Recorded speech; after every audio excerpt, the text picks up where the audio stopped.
नमस्कार दोस्तों, स्वागत है आप सभी का हमारे चैनल सुविद्या में। आज की क्लास में हम बात करेंगे उत्तर वैदिक काल की। पिछली क्लास में हमने बात की थी ऋग वैदिक काल, जिसे पूर्व वैदिक काल भी कहा जाता है, जिसका टाइम पीरियड था 1500 ईसा पूर्व से 1000 ईसा पूर्व। और अगर हम बात करते हैं उत्तर वैदिक कालीन सभ्यता का, तो इसका जो काल है वो माना गया है 1000 ईसा पूर्व से 600 ईसा पूर्व तक का। तो ये आपको समय ध्यान रखना है। अब उत्तर वैदिक काल और पूर्व वैदिक काल में बहुत सारी असमानताएं थी, इसीलिए इन्हें दो अलग अलग भागों में बांटा गया है। तो उत्तर वैदिक काल में बहुत ज्यादा परिवर्तन देखने को मिले। अगर हम उन्हें ऋग वैदिक काल से मैच करने की कोशिश करें तो किस प्रकार से सामाजिक दशा, राजनीतिक दशा, आर्थिक और धार्मिक दशाओं में परिवर्तन हुए, उनके बारे में आज हम चर्चा करेंगे। तो सबसे पहली बात तो ये थी कि धीरे धीरे आर्यों ने अपना विस्तार करना शुरू कर दिया। शुरुआत में अगर हम ऋग्वैदिक काल की बात करते हैं तो ऋग्वैदिक काल में आर्य जो थे उनका विस्तार सिर्फ उत्तरी पश्चिमी क्षेत्र तक ही था, लेकिन धीरे धीरे इस समय तक, उत्तर वैदिक काल तक, धीरे धीरे इन्होंने अपना पूर्व और दक्षिण के क्षेत्रों में भी विस्तार करना शुरू कर दिया। अगर हम बात करें मुख्य केंद्र की, तो उत्तर वैदिक काल का जो मुख्य केंद्र था, नया केंद्र था, वो कुरुक्षेत्र घोषित कर दिया गया। इसके अलावा उत्तर वैदिक काल में बहुत सारी, अगर इसकी जानकारी प्राप्त करनी है तो लोगों को साहित्यिक जो मटेरियल है वो बहुत मिला है, जिसके माध्यम से उत्तर वैदिक काल के बारे में ज्ञान प्राप्त किया जा सका। संहिताएं जैसे कि अथर्ववेद, सामवेद, यजुर्वेद, इसके अलावा कुछ ब्राह्मण ग्रंथ, उपनिषद, वेदांगों के माध्यम से इस काल की सभ्यता के बारे में जानकारी प्राप्त की गई है। तो अब हम एक बार को देख लेते हैं कि उस समय सामाजिक दशा में किस प्रकार से परिवर्तन हुए। सबसे पहला पॉइंट अगर हम इसमें देखते हैं परिवार का, पहला जो पॉइंट है परिवार से संबंधित, तो यहाँ पर भी ऋग्वेद के समान पितृसत्तात्मक व्यवस्था प्रणाली ही थी। तो पहला पॉइंट, कोई डिफरेंस नहीं था। जो ऋग्वैदिक काल था उसमें भी पितृसत्तात्मकता को प्रमुखता दी गई थी, और यहाँ पर भी परिवार में पितृसत्तात्मकता को मुख्यता दी गई थी। अगर हम बात करते हैं ऋग्वैदिक काल की, तो वहां पर भी हमने देखा था कि संयुक्त परिवार प्रणाली थी, और यहाँ पर भी संयुक्त परिवार प्रणाली ही थी। तो पहली इंपॉर्टेंट बात, पितृसत्तात्मक व्यवस्था, संयुक्त प्रणाली, संयुक्त परिवार होते थे, संयुक्त परिवार। घर का जो मुख्य मुखिया होता था उसे गृहपति कहा जाता था, जो कि ऋग्वैदिक काल में भी था। उसको उसी प्रकार का सम्मान दिया जाता था जो कि ऋग्वैदिक काल में गृहपति को दिया जाता था। तो ये जो कुछ महत्वपूर्ण बातें हैं परिवार से संबंधित, वो सभी लगभग समान रही उत्तर वैदिक काल और पूर्व वैदिक काल में। परिवार की शांति के लिए परिवार के लोगों के द्वारा प्रार्थनाएं की जाती थी, अनेक प्रकार की प्रार्थनाएं की जाती थी। तो ये परिवार से संबंधित मुख्य बिंदु हो गया। दूसरा, अगर हम बात करते हैं विवाह की, तो मुख्य रूप से एकल विवाह सामान्य था, लेकिन कुछ राजतंत्रों में बहुविवाह की प्रथा भी प्रचलित थी। विधवा विवाह होने शुरू हो गए थे। अथर्ववेद में आजीवन तक विवाह न करने वाली स्त्रियों का भी उल्लेख किया गया है। तो कई बार पूछा जाता है कहाँ पर, अथर्ववेद में किया गया है। विवाह जो थे वो सजातीय भी होते थे और अंतरजातीय भी होते थे। सजातीय विवाहों को ज्यादा मान्यता दी गई थी। तो ये विवाह से संबंधित बात हो गई। इन दोनों में बहुत ज्यादा हम कह सकते हैं कि परिवर्तन नहीं आया। अब अगर हम बात करते हैं स्त्रियों की स्थिति की, नारी की स्थिति की अगर हम बात करते हैं, तो ये बड़ी शोचनीय हो गई थी, बड़ी दयनीय स्थिति इस परिस्थिति में हो गई थी। उनके सम्मान जो था वो थोड़ा घट गया था लेडीज का, उनकी प्रतिष्ठा में थोड़ी कमी आ गई थी। तो अगर हम बात करें नारियों के सम्मान तथा प्रतिष्ठा में कमी आ गई थी। उन्हें विभिन्न प्रकार के धार्मिक आयोजनों में आने की अनुमति नहीं थी। ठीक है, अगर हम ऋग्वैदिक काल की बात करें तो वहां पर स्त्री पुरुष दोनों का होना अच्छा माना जाता था, श्रेष्ठ माना जाता था। लेकिन इस उत्तर वैदिक काल में अगर हम बात करें तो सम्मान और प्रतिष्ठा में कमी हुई। अगर किसी के घर में कन्या पैदा होती थी तो उसे अशुभ माना जाता था, यानी कन्या का होना ही एक बुरी बात को माना जाता था। ये कुछ चीजें थी जो कि स्त्रियों के संबंध में थी, लेकिन उसके बावजूद गार्गी और मैत्रेयी जैसी जो स्त्रियां हैं जो कि विदुषी रही हैं, उनका उल्लेख भी किया गया है। तो 2 स्त्रियों के नाम आप याद रखें, वहां पे हमने घोषा के बारे में पढ़ा था। यहाँ पर गार्गी और मैत्रेयी जैसी विदुषियों की अगर हम बात करते हैं तो वो मुख्य रही है। स्त्रियों में उपनयन संस्कार में भी जाने की अनुमति से रोक दिया गया। तो मुख्य रूप से बस विवाह से रिलेटेड अगर किसी प्रकार की कोई विधि है, वहां पर स्त्रियों को ले जाया जाता था। सभा में या समिति में अब स्त्रियों का जाना पर प्रतिबंध लगा दिया गया था। शिक्षा की बात करें तो स्त्रियों को शिक्षा उसी प्रकार की दी जाती थी। शिक्षा के क्षेत्र में बहुत ज्यादा खिलवाड़ नहीं किया गया और स्त्रियों का जो मुख्य उस समय हम कह सकते हैं उनकी जो हॉबी थी वो नृत्य या वादन उस समय होने लगी। तो ये स्त्रियों की स्थिति से संबंधित हो गया। नृत्य और संगीत में रुचि ज्यादा रखती थी। अब अगर हम बात करते हैं वर्ण व्यवस्था, वर्ण व्यवस्था में बहुत अधिक परिवर्तन आया। पहले कर्म के आधार पर वर्ण व्यवस्था थी, लेकिन अब जो वर्ण व्यवस्था थी वो पैतृक हो गई। ध्यान रखें, वर्ण व्यवस्था कैसी हो गई थी? पैतृक। पिता के द्वारा जो कार्य किया जाता था वही बच्चे को करना होता था। तो वर्ण व्यवस्था 4 भागों में बढ़ गई, जो कि ऋग्वेदिक काल में इतना अधिक परिवर्तन नहीं था, लेकिन ये परिवर्तन यहाँ पर देखने को मिला। ब्राह्मण, क्षत्रिय, वैश्य और शूद्र, ये 4 प्रकार की वर्ण व्यवस्था जो कि पैतृक आधार पर वंशानुगत होने लग गई। भोजन की बात करें तो देखिए मुख्य रूप से ये शाकाहारी होते थे। दूध हो गया, चावल, गेहूं और जौ का प्रयोग ये अधिक करने लगे थे और मांस खाना ये अब अशुभ मानते थे। मांस खाना यानी किसी भी जीव की हत्या हो रही है वो इसके संदर्भ में इसे मानते थे, और किसी जीव की हत्या हो रही है तो कहीं ना कहीं ये चीज गलत है। लेकिन हाँ, कुछ विद्वानों ने ये माना है कि त्योहारों पर या उत्सवों पर ही मांस को खाना अलाउ किया जाता था। उसके अलावा ये अधिकतर मांस का विरोध करते थे, उनके लिए मांस जो था वो बुरा होता था। वस्त्राभूषण की अगर हम बात करते हैं तो देखिए वस्त्र जो थे वो पहले की तुलना में और अधिक श्रेष्ठ हो गए थे। यानी जो सूती या ऊनी या रंगीन वस्त्रों की जो हम कह सकते थे डिजाइन हो जाएगी या फिर उनको बनाने का तरीका जो था, बुनाई या सिलाई का जो तरीका था, वो और अधिक श्रेष्ठ उत्तर वैदिक काल में हो गया था। जो 3 मुख्य वस्त्र थे, जो नीवी हमने पढ़ा था, वास हमने पढ़ा था और अधिवास, उन्हीं का प्रयोग किया जाता था। लेकिन उनकी जो हम कह सकते हैं गुणवत्ता जो थी वो और अधिक बढ़ गई थी। अब लोग जो थे वो अनेक प्रकार के सोने चांदी के आभूषणों का भी प्रयोग करने लगे थे। शरीर पे उनको क्या कह सकते हैं, कंगन या बालियां जो थी वो सोने या चांदी की वो यूज में करने लगे थे। मनोरंजन की अगर बात करें तो मनोरंजन का मुख्य साधन नृत्य था, संगीत हो गया था, सवारी वो करते थे, रथों की सवारी वो करना पसंद करते थे, और जुआ जो था वो भी इस समय खेला जाता था। रथ दौड़ और घोड़सवारी और संगीत जो था वो मुख्य इनका मनोरंजन का साधन था। लेकिन साथ में यहाँ पर ध्यान रखें कि इस समय से जुआ भी खेलने लगे थे और जो स्त्रियां थी उनको भी जुए पर दाव में लगा दिया जाता था। तो एक तरीके से कह सकते हैं कि यहाँ पर सामाजिक दशा, अगर स्त्रियों की स्थिति जो थी वो बहुत ही बुरी हो गई थी कंडीशन। अगली अगर हम बात करते हैं शिक्षा की, तो शिक्षा के लिए गुरुकुल का निर्माण होने लगा था। बच्चों को गुरुकुल में शिक्षा दी जाती थी। शिक्षा मुख्य रूप से मौखिक होती थी, लेकिन उन्हें लेखन कला का भी ज्ञान था। सभी प्रकार के उपनिषदों, ब्राह्मण ग्रंथों, वेदांगों का अध्ययन बच्चों को करवाया जाता था। तो ये शिक्षा के अंतर्गत हो जाएगा। अगला आश्रम व्यवस्था, बहुत ही इंपॉर्टेंट बात है आश्रम व्यवस्था। आश्रम व्यवस्था जो थी ऐसा कहा गया आश्रम व्यवस्था के अंतर्गत कि कोई भी व्यक्ति की उम्र को 1 से 100 तक माना जाए तो उसे 4 अलग अलग स्तरों में बांटा जाए और व्यक्ति को उन्हीं के आधार पर कर्म करने चाहिए। तो वो जो 4 स्तर हैं वो कौन कौन से हो जाएंगे? पहला स्तर हो जाएगा ब्रह्मचर्य।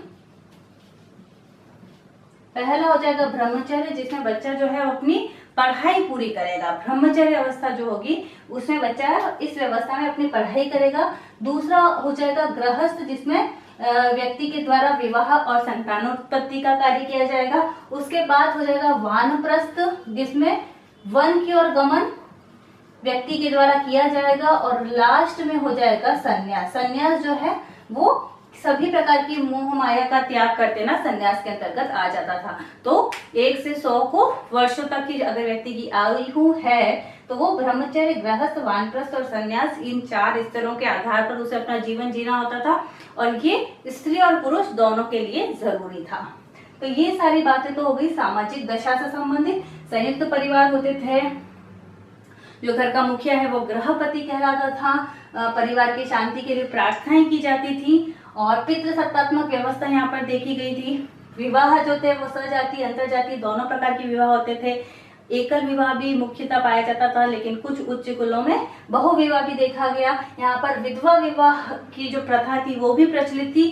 कई जगह बाल विवाह को भी देखा गया है के बारे में भी उल्लेख किया गया है और अथर्ववेद में आजीवन स्त्रियों के द्वारा अविवाहित रहने की भी उल्लेख किए गए हैं। स्त्रियों की स्थिति बड़ी शोचनीय थी, सम्मान और प्रतिष्ठा में कमी आई। लड़कियों को नाट्य और संगीत में फिर भी क्या कह सकते थे उनकी रुचि रही है उस काल में, और उन्हें किसी भी प्रकार के अनुष्ठान में जाने की अनुमति नहीं थी। सभा और समिति में सम्मिलित होने के पर भी प्रतिबंध लगा दिया गया। वर्ण व्यवस्था पैतृक हो गई। भोजन के लिए दूध, चावल, गेहूं जो आदि का वो प्रयोग करते थे। मांस को अब वो बुरा मानते थे। वस्त्र, आभूषण, निवास और अधिवास जो कि हमने पहले पढ़े थे, लेकिन श्रेष्ठता जरूर आ चुकी थी।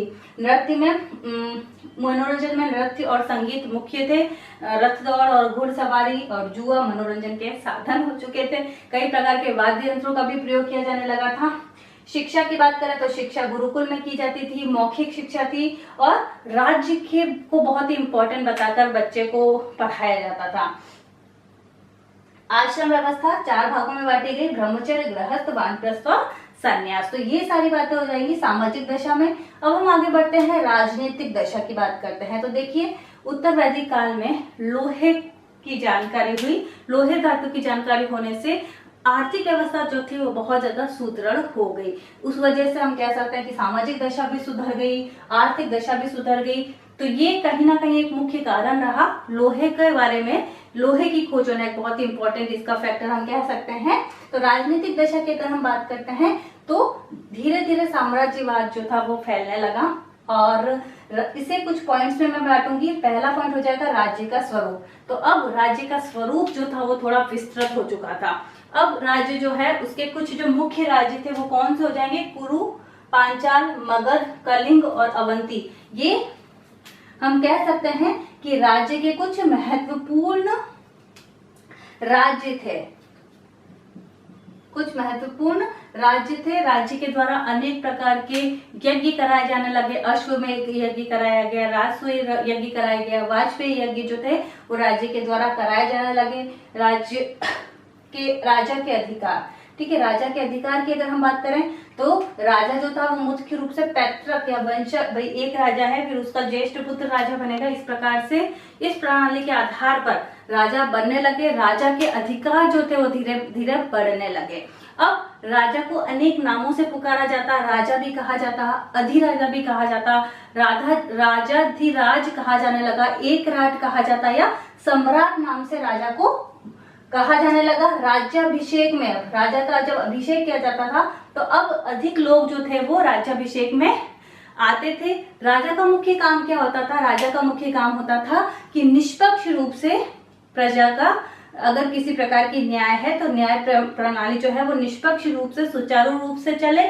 और दूसरा मुख्य काम राजा का होता था कि युद्ध में सेना का नेतृत्व राजा के द्वारा सही रूप से किया जा सके। तो ये राजा के अधिकार के अंतर्गत आ गए। राजा के अधिकार अब ज्यादा थे। हमने पिछली क्लास में ऋग्वेदिक काल में पढ़ा था कि राजा के बहुत ज्यादा अधिकार नहीं मिले हुए थे। राजा के अधिकारों पर भी अंकुश लगाने के लिए सभा और समिति थे, लेकिन जैसे जैसे क्षेत्र विस्तृत होता चला गया राजा के अधिकारों में भी वृद्धि कर दी गई। राजा जो था वो कर ले सकता था। कर लेने के लिए वो जनता का 1/6 भाग जो था वो कर में ले सकता था। अब हम बात कर लेते हैं अगला, राज्य के पदाधिकारी। तो जैसे जैसे हमने बात की कि राज्य का स्वरूप बढ़ा, राजा के अधिकार बढ़े, तो अनेक प्रकार के कार्यों के लिए अनेक प्रकार के अधिकारियों की भी आवश्यकता पड़ी और इस आधार पर राज्य के पदाधिकारी जो थे वो भी बढ़ गए, जिनको क्या कहा जाता था, अथर्ववेद में लिखा गया है कि इन्हें रत्निन कहा जाता था।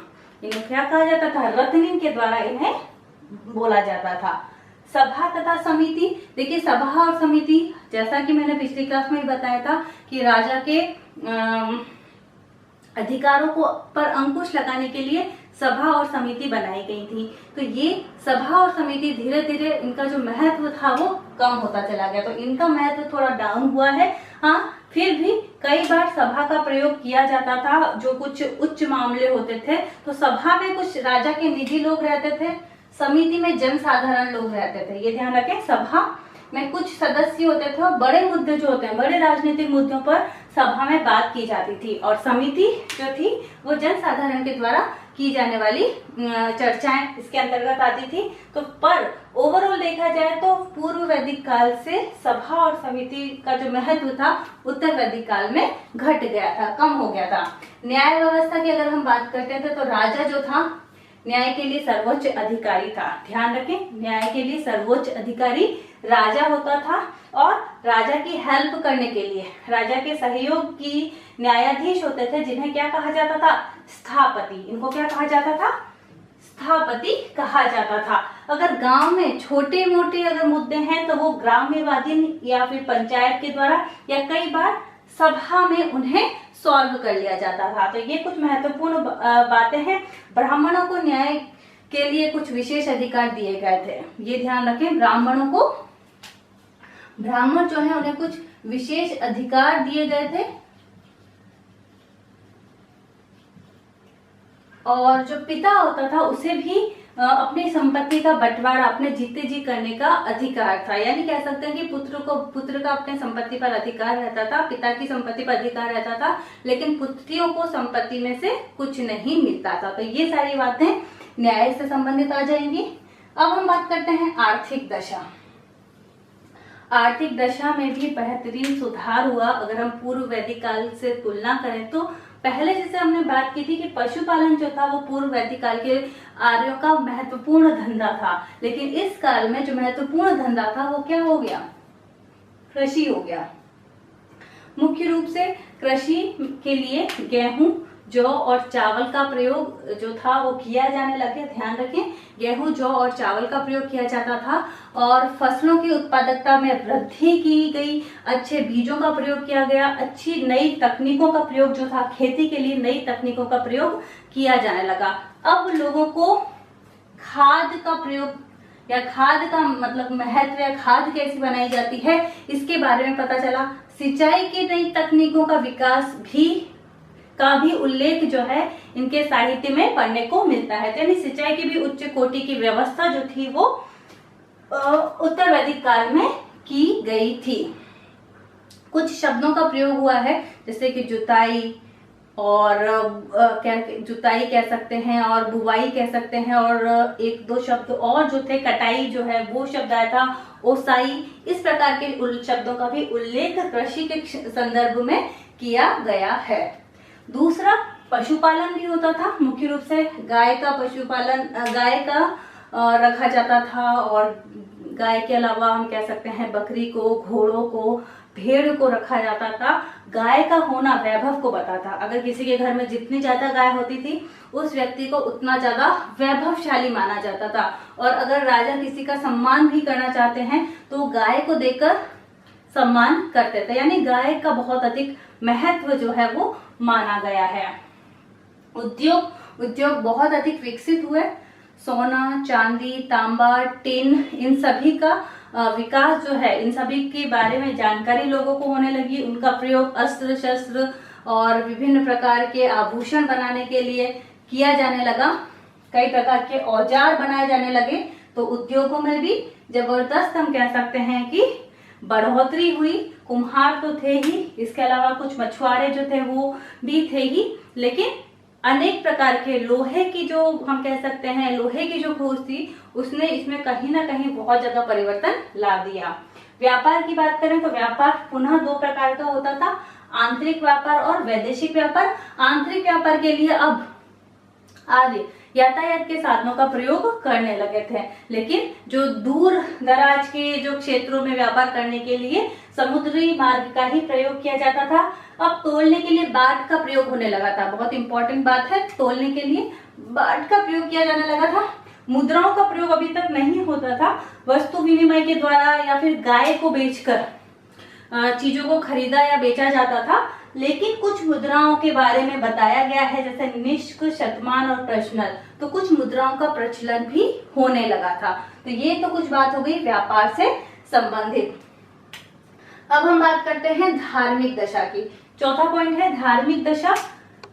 धार्मिक क्षेत्र में भी बढ़ोतरी हुई, क्योंकि कहीं ना कहीं ये सभी चीजें एक दूसरे से को रिलेटेड रही। फिर अर्थव्यवस्था, लोहे के बढ़ने से अर्थव्यवस्था अच्छी हुई। अर्थव्यवस्था बढ़ी तो धीरे धीरे अब साम्राज्य जो था वो और फैला, जिससे राजनीतिक दशा सुधरी। आर्थिक व्यवस्था अच्छी होने से लोगों की सामाजिक दशा में सुधार हुआ। अब लोगों के पास जब ज्यादा पैसा है तभी तो वो ज्यादा धार्मिक कार्यों में भी पैसा लगा सकता है, धार्मिक अनुष्ठानों में। तो कहीं ना कहीं धार्मिक दशा में भी अधिक सुधार हुआ। यज्ञों का महत्व, ठीक है, यज्ञों का महत्व और अधिक बढ़ गया। उत्तर वैदिक काल में यज्ञों का महत्व और अधिक बढ़ गया। यज्ञ जो थे और अधिक जटिल प्रणाली से किए जाने लगे। यज्ञों का जो समय था वो कई बार 1 महीने से लेकर 1-1 साल तक यज्ञ जो थे वो चलते थे। पहले जैसे हमने बात की थी कि कई प्रकार के यज्ञों में ब्राह्मण की जरूरत नहीं होती थी। पूर्व वैदिक काल में स्त्री पुरुष दोनों ही वो कर सकते थे, लेकिन यहाँ पर यज्ञ कराने के लिए ब्राह्मणों का होना बहुत ही महत्वपूर्ण हो गया। तो ये यज्ञों के महत्व से संबंधित कुछ महत्वपूर्ण बातें हो जाएंगी। अगला हो जाएगा तप। तो तप में भी बहुत बढ़ोतरी हुई। जैसे कि हमने पिछली क्लास में पढ़ा था कि कई लंबे समय तक कम खाना खाना या कटीले जगह पर रहना, या फिर गर्मी में धूप में रहना, सर्दी में और ठंडे क्षेत्रों में रहना। तो लोग जो थे वो कुछ महीनों से कुछ वर्षों तक इस प्रकार के कठोर तप जो थे वो किया करते थे। दर्शन, हिंदू षट दर्शन का उल्लेख यहाँ पर किया गया है। ब्रह्मा को सर्वव्यापी सर्वशक्तिमान माना गया है। इसके अलावा आत्मा का और ब्रह्मा को आपस में किस प्रकार से इनका मेल है, इनकी एकता के बारे में बताया गया है। स्वर्ग और नर्क के बारे में बताया गया है। मोह माया के बारे में बताया गया है। तो ये सारी चीजें जो है वो दर्शन के अंतर्गत भी कुछ उल्लेख हुआ है। आत्मा और ब्रह्म की एकता पर यहाँ पर बल दिया गया है। कुछ नवीन देवता जो है वो जुड़े हैं उत्तर वैदिक काल में। जैसे कि हमने बात की थी 33 देवताओं की सूची का जो उल्लेख है वो ऋग्वैदिक काल में मिलता है।